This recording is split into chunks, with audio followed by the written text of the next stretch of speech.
Hi, and welcome to a short introduction to the Cloud Events Router and the paper Reliable Event Routing in the Cloud and on the Edge, an Internet of Things solution in the HTech domain. This presentation will be held by Linus, Basig and me, Fabrizio Lazzaretti.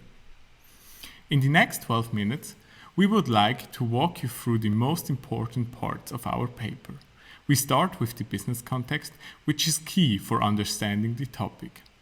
Then we show CARU's unified event plane, followed by the approach that we have taken to design the Cloud Events Router. And at the end, we are going to show our result and present the most important lessons learned we made in the process. Hello and welcome also from my side. So this project was done in collaboration between the University of Applied Sciences of Eastern Switzerland, short OST, and the HTech startup CARU.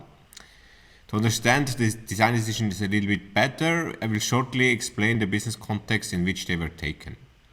So the mission of CARU is to help the elderly to live independently for longer.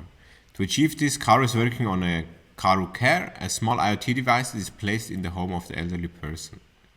The device acts as a digital flatmate and helps its user in different ways.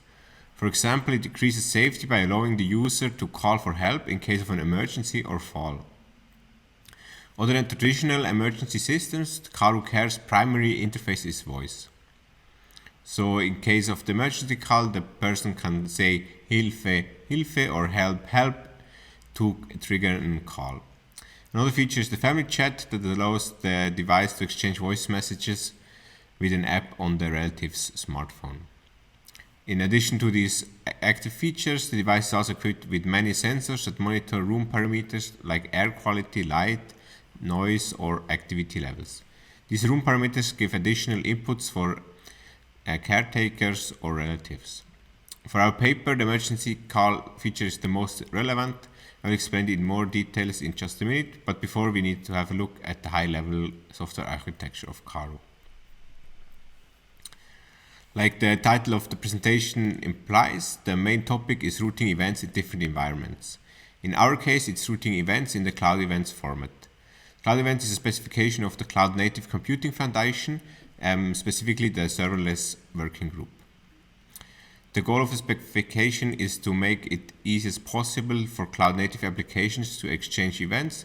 To achieve that, the specification defines a set of common fields an event must have.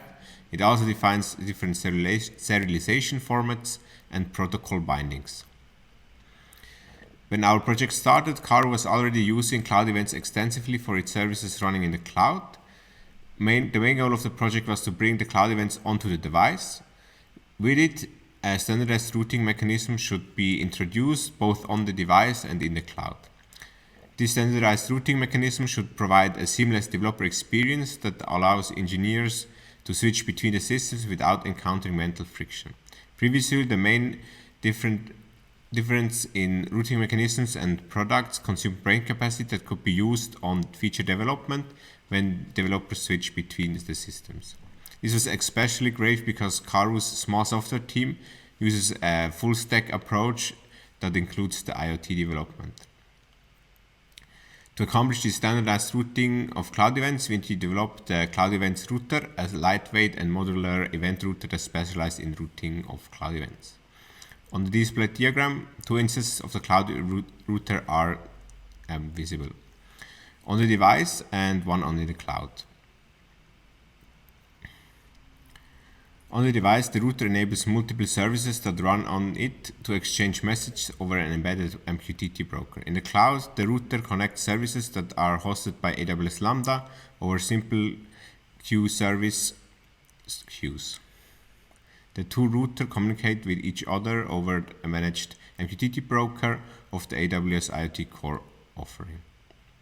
The standardized Cloud Events format and the Cloud Events Router build together a unified event plate that enables effortless exchange of events in and between the systems. The main takeaway from this slide is the requirement for having a modular router that can both be used on a resource-constrained device and in a high-volume environment like the cloud. Now, equipped with this architecture of the unified event play, we can have a look at the emergency call use case. For this use case, we need two services on the device, the voice recognition service and the call service. In the cloud, the alarm receiving center service is involved. Of course, the two cloud events router have also an important role. The use case starts with the user saying the keyword for the alarm, so help, help. These keywords are recognized by the voice recognition service, which publishes an event.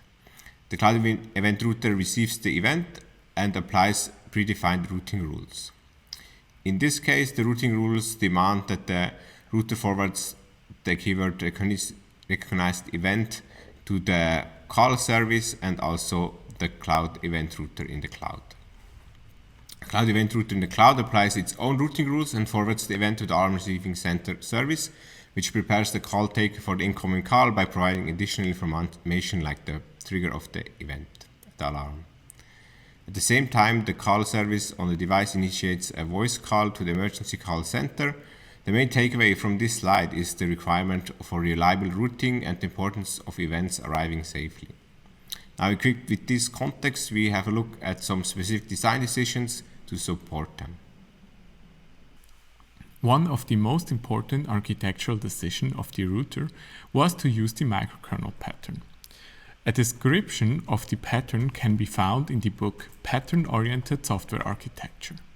The pattern describes a microkernel which interacts with multiple plugins. The goal is to easily interchange the pluggable components. This approach is commonly used in operating systems, such as the Linux operating system. In this pattern, the microkernel is the only fixed component. All other components can be interchanged easily. This makes it possible to configure the router for different environments and use cases by configuring the plugins needed for each scenario. In CARU's case, the router can therefore be deployed on the one hand directly onto the device with device-specific port plugins and communicate to different sensors on the device. And on the other hand, the router can also be deployed as a service in the cloud. Now we would like to take a closer look at the message transfer. Our goal was to support an at least once routing without depending on a state that has to be persisted. For that reason, it was not possible to just take a message from an incoming channel and route it to an outgoing channel, as shown on the left side. The problem there would be that this would lead to a danger zone in the message transfer in which a crash of the router would lead to a lost message if the state does not get persisted by the router. To overcome this issue, we decide to use the state of the incoming channel and store the message there until the message was routed successfully to its destination channel. Only by successful acknowledgement of the message to the incoming channel, the message routing will be terminated. In this at least one scenario, the router can crash at any point without losing a single message. However, message duplication is possible. After we implemented the router, we tested the router to check if the reliability goal was achieved. To do so, we set up a test inside the Kubernetes cluster. The setup contains two channels, A and B. A serves as an input and B as an output channel of the single Cloud Events router instance. The router should route all messages successfully without losing any of them from A to B. During the test, the router gets killed frequently by a chaos cube. This is a service similar to the well-known Chaos Monkey. We executed this test scenario with two different router configurations, the best effort routing and the at least once routing. While multiple messages got lost in the best effort scenario, all 16 million messages were routed successfully in the at least once scenario. So before we conclude the presentation, I want to talk about one of the most interesting lessons we learned while working on this project. So the most interesting lesson was that MQTT reliability guarantees are a little bit underspecified. So especially for the at least once delivery guarantee, the specification does not say if the message is considered delivered if the library code receives it or if the application code receives it. In the specification itself, there is only a non-normative example in which the message is accepted as soon as the library code receives it. So this results in some libraries not implementing both options, which was in our case a big problem. Because for our delivery guarantee to work, we need to wait with the acknowledgement until the message is forwarded successfully. To fix this, we had to open some pull requests and contribute some code, which is of course also not a bad thing.